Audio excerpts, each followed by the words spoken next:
मेरा नाम सुषमा है, मैं नेपाल की रहने वाली हूँ। मुझे ये पूछना था, मैं ये पानीपत हरियाणा से बोल रही हूँ इस टाइम जी। मैं ये पूछना चाह रही हूँ पास्टर जी, कोई कहते हैं कि बपतिस्मा लेने से अभी तक उद्धार नहीं हुआ, आपसे हमारे पाप क्षमा नहीं हुए क्योंकि तुम बहुत बुरे हो, तुम सेवा नहीं कर सकते, ये सब बोलते हैं और बहुत ही ज्यादा बुरा लगता है। जी जी जी, ओके। आप नेपाल से हैं? हाँ जी, और मैं इस टाइम हरियाणा पानीपत में रह रही हूँ। Okay okay, good good good good good. आपका नाम क्या है?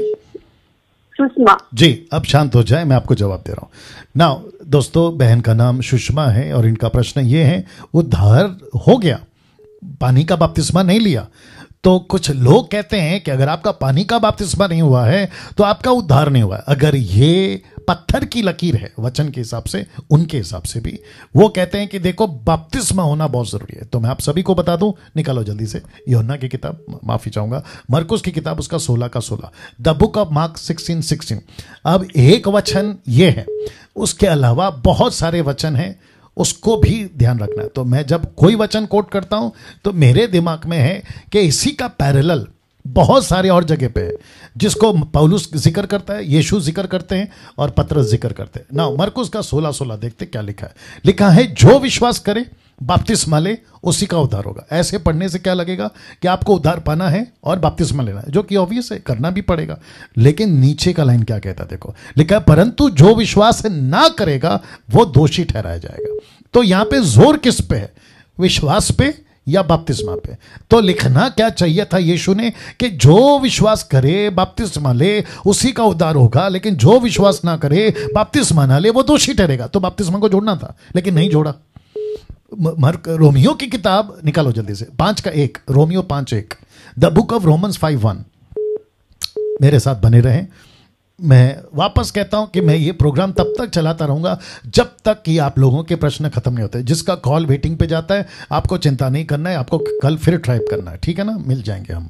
लिखा है Romeo 5:1, the book of Romans chapter 5:1, लिखा है, अंत जब हम विश्वास से धर्मी ठहरे। ऐसा लिखना चाहिए ना, अंत हम विश्वास और बपतिस्मा से धर्मी ठहरे, नहीं लिखा।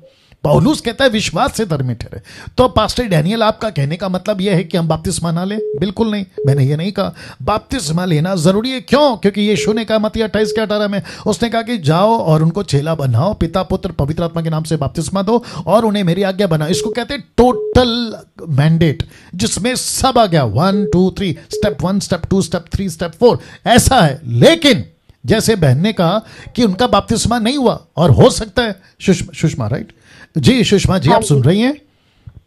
जी जी जी, हो सकता है कि बहन का बपतिस्मा नहीं हुआ, या ऐसा भी हो सकता है कि इनके जो आसपास कोई है जिनको जानती है उनका बपतिस्मा नहीं हुआ। ढेर सवेर उनका बपतिस्मा हो जाएगा, लेकिन जब तक बपतिस्मा नहीं होता, बहुत ध्यान से सुनिएगा, जब तक बपतिस्मा नहीं हो सकता, नहीं हुआ, तुम प्रभु की बेटी नहीं हो, तुम नरक चली जाओगी, तुम्हारा उद्धार नहीं हुआ है। यह टोटल मूर्खता है, टोटल मूर्खता है।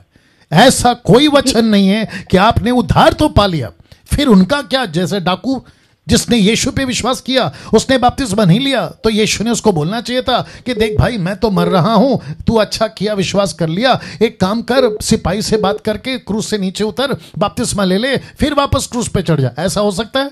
नहीं हो सकता। सड़क पे एक्सीडेंट हो गया, उसको आखिरी क्षण पे वचन मिला डॉक्टर की तरफ से, नर्स की तरफ से, कंपाउंडर की तरफ से, या जो उसको लेकर गया उसकी तरफ से, यार तू मर रहा है, यीशु को स्वीकार कर, आखिरी क्षण में तो स्वर्ग पहुंच जाएगा। तो क्या उसको ये कहें कि अरे रुको रुको रुको, मरो मत, तुमको पहले बपतिस्मा देंगे फिर तुम मरना? ऐसे कर सकते हैं?